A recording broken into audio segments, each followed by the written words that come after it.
Deixa eu colocar aqui na tela. Deixa eu ver se tá certinho aqui, pra não colocar nada errado na tela. Rapidão. Everton Ribeiro assina com o Bahia. Não cumpriu as metas. Pra quem não sabe, a meta era ter mais de 60 minutos em mais de 60% dos jogos. Isso não ocorreu, mas a meta principal ele alcançou, né? Foi no coração do torcedor tricolor, essa meta aí é impagável. E ele permanece para a temporada 2026. E aí, vamos observar e avaliar como ele vai se sair em 2026. Agora é um Everton Ribeiro que vai ter que passar por processo de reposição hormonal e tudo mais. Isso para um jogador de alto rendimento a gente sabe que é delicado, que é complicado. Então o Bahia vai observar para ver se permanece com o Everton por mais tempo. Mas para 2026 está garantido. E aí eu pergunto, Fernando, para você, né? Já tem que pensar nessa reposição de alto nível para Everton, né, meu cara?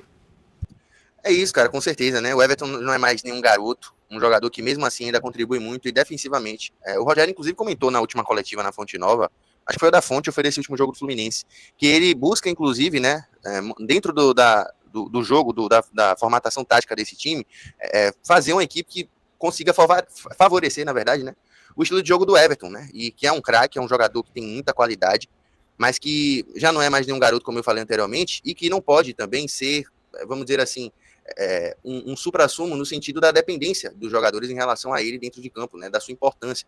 A gente já comentou aqui bastante sobre isso, né, sobre como o Bahia depende do Everton Ribeiro em alguns momentos para que o seu jogo flua, para que o seu jogo consiga fluir realmente no sentido da construção de jogadas, principalmente pelo lado direito ali, né, o Bahia sente muito quando não tem um Everton, mesmo tendo um Michel Araújo que busca fazer essa função com um pouco mais de fisicalidade, o próprio Nestor que pode cair por ali também, o Cauli, mas é um Bahia que ainda não conseguiu repor essas peças importantes, altura, né? E aqui eu não falo nem apenas do Everton Ribeiro, mas posso me estender a Caio Alexandre, ao próprio Jean Lucas também, né? Principalmente pela dança das cadeiras que existe ali no meio campo, quando eles não estão presentes. Então, acho que o Bahia pode buscar reforçar um pouco mais esse time com jogadores, não com a magia, a qualidade técnica apurada como a do Everton Ribeiro, que é difícil encontrar em qualquer atleta aqui no mercado, né? Mas em característica, em função dentro da partida, né? Para que essa equipe não perca muito assim a sua essência. E isso fez com que o Bahia, inclusive, tivesse muitas dificuldades nesse ano também, né? Quando teve que repor a ausência do Caio Alexandre, do próprio Jean Lucas, do Everton em um momento ou outro também. Então acho que o Bahia pode pensar um pouco mais nesse sentido e trazer um time mais forte, mais maduro também, né? Quem sabe a reposição do Everton pode ser um jogador também maduro, talvez não com a idade tão avançada, mas um jogador que tenha esse prumo, essa responsabilidade tranquila a se assumir para o ano que vem. E acho que isso é o mais importante para a gente ver, quem sabe aí um Bahia que não sinta tanto assim essa dependência do Everton, que esse ano acho que ficou escancarado para todo o torcedor. Ô, Douglas, tem nomes bons no mercado sul-americano, se vasculhar bem, e o grupo mostrou que tem capacidade para isso. Eu acho que o principal nome desse ano em contratações foi Ramos Mingo, né? Em termos de regularidade e tudo mais. Se vocês discordarem, fiquem à vontade para poder falar, né? O ano de Pulga é bom, mas no segundo semestre ele acaba caindo de rendimento, tem problemas de lesão. Então acho que Ramos Mingo foi esse achado que rendeu em alto nível. Temos essas opções da Série B, já falamos sobre alguns destaques que estão sendo observados pelo Bahia, que o Bahia está interessado. Não só o Pedro Morisco, mas o Jace também, não duvido que apareçam outros nomes. Mas assim, dentro da Série A, eu vi a galera sugerindo e concordo até com as sugestões. Ainda não vi nessa live aqui. Se alguém sugeriu, me perdoe. Mas eu já vi em outros lugares, em outras oportunidades, e eu concordo com as indicações. Temos nomes legais aí, como o Danielzinho, do Mirassol. Não o nosso Danielzinho, aquele Danielzinho. Danielzinho do Mirassol. E John, velho, do Bragantino. Só que John é caro, né? Muito caro. Já tem Europa já de olho nele também. De Europa de olho, 12 a 15 milhões de euros. É um valor bem elevado aí. Mas são nomes interessantes aí, daqueles que chegariam para render a curto prazo e poderiam ser maturados para poder atingir um nível de ser o cara a repor Everton Ribeiro a médio e longo prazo. O que é que você acha aí, meu querido Dougletas? Não, acho que o Campeonato Brasileiro desse ano ofereceram boas opções, né? Tem muita gente aqui falando do Michel do Flamengo, cadê? Lucas Lima do Sport, mas me desculpe, esses dois caras aí, esqueçam. Lucas Lima, pelo amor de Deus. Esqueçam. Pra você repor o Everton Ribeiro, tem que ser um cara muito fora da curva mesmo, porque o Everton Ribeiro é esse cara pro elenco do Bahia, né? Não adianta você trazer um cara meia boca pra poder tentar ser a reposição do Everton Ribeiro, que não vai adiantar.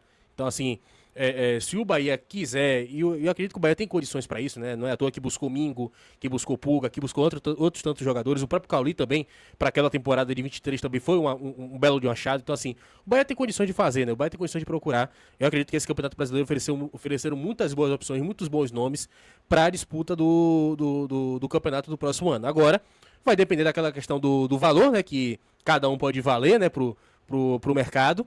Mas eu acho que são nomes que podem sim vir a somar um elenco do Bahia. Basta, né, a diretoria saber procurar e saber negociar para poder trazê-los, né, para a disputa do campeonato ano que vem.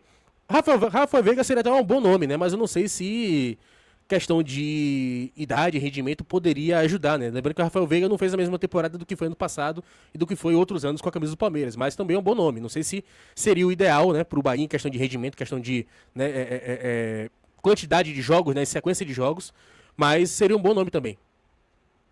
E aí, Fernandinho, sugestões aí. Galera, eu gosto desse período, pô. Esse período é uma delícia. A gente vai procurar fazer lives assim de sugestões pra poder analisar e tudo mais. Mas já tá vendo aí o nosso querido Maílson, né? Nome de craque aí, ó. Falando Carboneiro do Inter, John que a gente comentou, Sousa do Racing. Pensei que era do Palmeiras, mas ele botou do Racing, Rafael Veiga do Palmeiras. Quem é que você traria aí, Fernandovski? É importante lembrar que o Veiga ele tem um contrato até o final de 27, tá? Com o Palmeiras. É um dos jogadores que parecem já estar naquele fim de ciclo com a equipe alviverde, né? Um Palmeiras que já teve uma renovação, né? Talvez um encerramento de ciclo de alguns nesse início de temporada, né? E teve que fazer essas trocas com o carro andando. Por isso houve muita dificuldade ali do Palmeiras para engrenar no início da temporada. Isso aconteceu.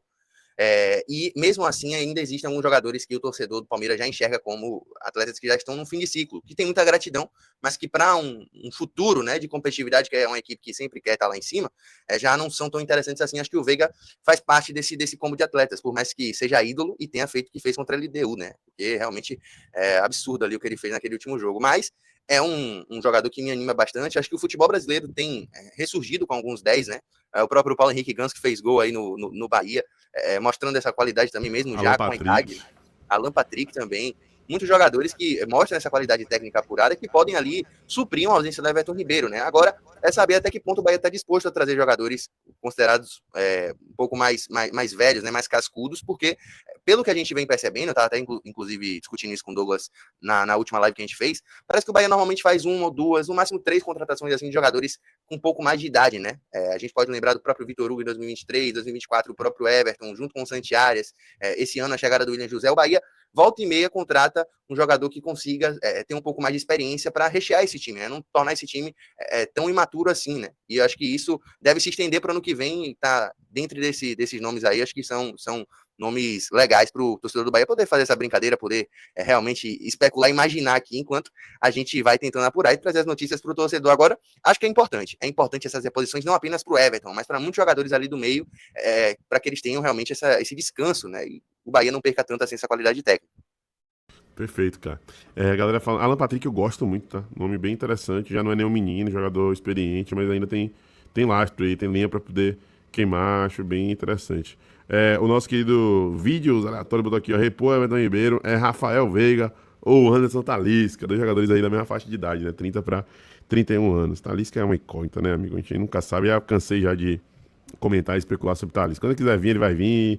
Ou pelo menos sugerir vir e vida que segue. O Alexandre, na realidade, Monteiro, ele mandou o superchat aí, ó. Deixa eu até jogar na tela o superchat. Com o superchat a gente tem que dar aquela moral e jogar na tela aí pra prestigiar nosso seguidor que tá aí fortalecendo. Cadê? Foi certo? Aqui tá com a... Calma. Aqui. Ele colocou aí o seguinte, ó. E Scarpa de saída do Galo. O que vocês... Eu gosto de Scarpa. Acho que é um cara versátil. Acho que é um cara, inclusive a cara do grupo aí. A cara de 100, assim. Acho que joga mais de uma posição e tudo mais, sabe? O Bahia já tentou em outras oportunidades, mas não rolou. Vamos ver agora. Acho que é um bom jogo. Acho que esse time do Galo aí, velho, tem uns caras interessantes que não renderam nem um terço do que podem, porque as coisas não conspiraram a favor do Galo nessa temporada, né? É um time interessante pra gente poder observar aí também, né? Scarpa, Igor Gomes, tem outros jogadores aí, Arana, né? Que é um grande jogador, mas viveu uma temporada bem abaixo, sabe? Então, enfim, vale a pena observar aí também o que tá rolando lá pelas bandas do Atlético Mineiro.